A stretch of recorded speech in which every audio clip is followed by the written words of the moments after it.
Hey guys, today what I want to do is a little kind of overview of this knife. This is the Millit Torrent. This is the V2 Millit Torrent. First and foremost, let's do a size comparison.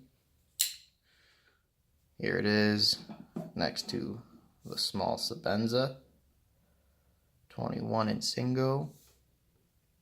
You can see it's not a big knife. And then let's also put it next to the Brad Southard Mini Tolk, which I think is probably really good competition for this knife. I think that's going to do it for some size comparisons. These guys off the field. Alright, so I kind of want to talk about what I like about the knife and what I don't love about the knife. But this is pretty much a first impressions, so I'll have to update you guys on how it does over time. So first, what I'm going to say I love about the knife is I like the blade. I like the way it was done. This is a satin blade, hand-rubbed satin, with a hollow grind and a pretty robust stock. Could it be a little bit smaller and slicier? It could be, but it works pretty well for my purposes now, so I'm not going to complain about that. I think this Damascus show scale is beautiful.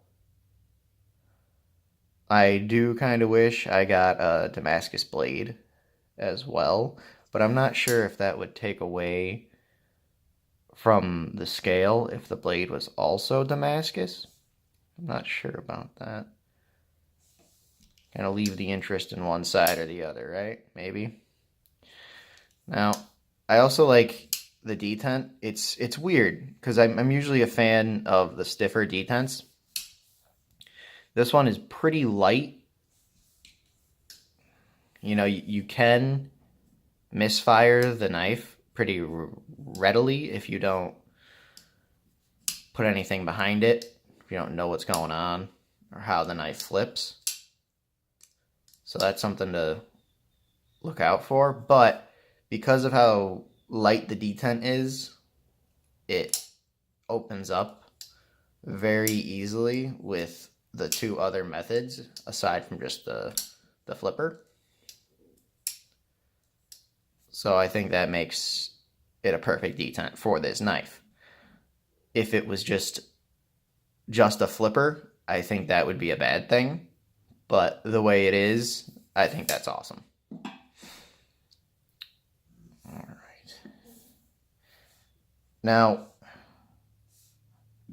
I think aesthetically it looks really cool having the cutouts in both sides, but I wouldn't have picked it if I got to choose. I think I probably would have gone with just maybe milling, not all the way through in the show scale. So it would reduce weight, but not go all the way through to the titanium. It might be a little bit easier to clean out if they did that. The way it is, I mean, you can take a Q-tip, you can get in there, get all your gunk out, but I think that's how I would have handled the Damascus scale, if I could have chosen. I like the color, except for this is not the blue that it came with. This was actually bronze from the factory.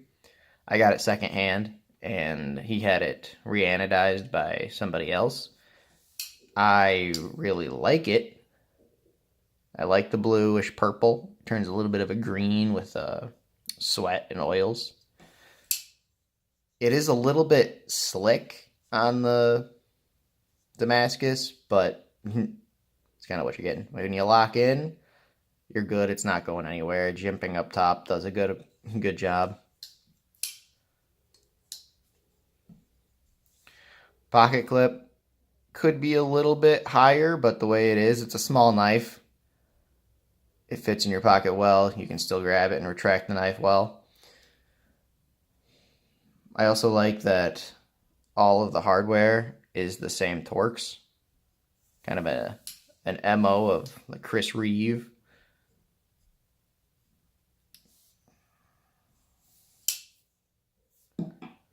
Alright, so I got this knife used for $4.90. I thought that was worth it for what I'm getting. I mean, when you look back at its competitor, which is a Brad Southard Millit Torrent, I spent like $6.50 on this version. Now, the Millit Torrent has a way stiffer detent.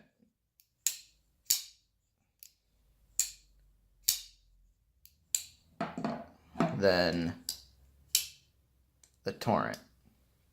You really have to try to misfire the Mini. It's really hard to do. But that's the only opening method. That's probably why it's got the stiffer detent. Because this guy has so many different options, it's got that lighter detent, which I like.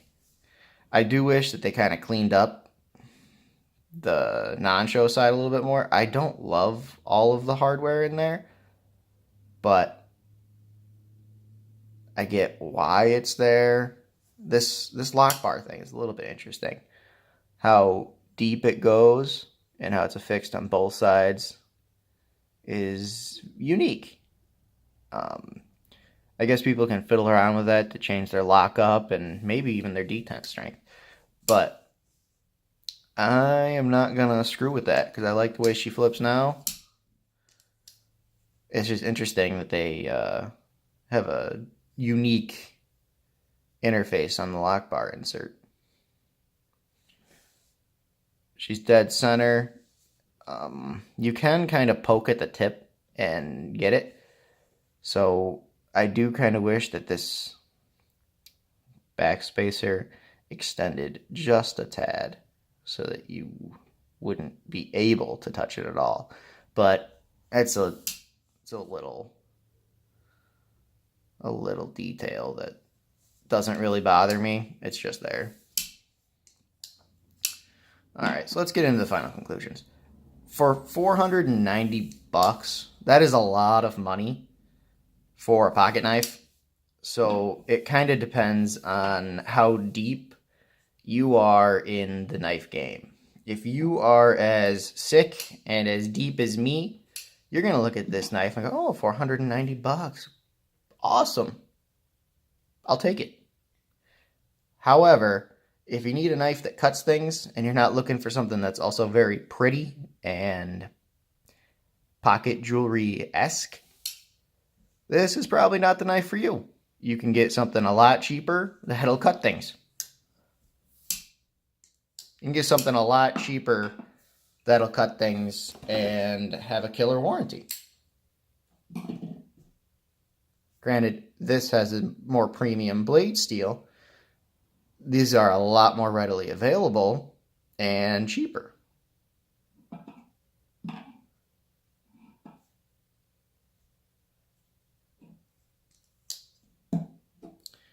So that being said, if you are as sick as me, this knife is a win. And I would try to pick one up if you could. I am not a big carbon fiber guy, so when I saw this guy, I had to jump. It has pretty much everything that I like. It's blue, Damascus, multiple opening methods, and small. So if you're as sick as me and like all those things, I would try to pick one up. That's all I got on the Millit Torrent, guys. Have a good one.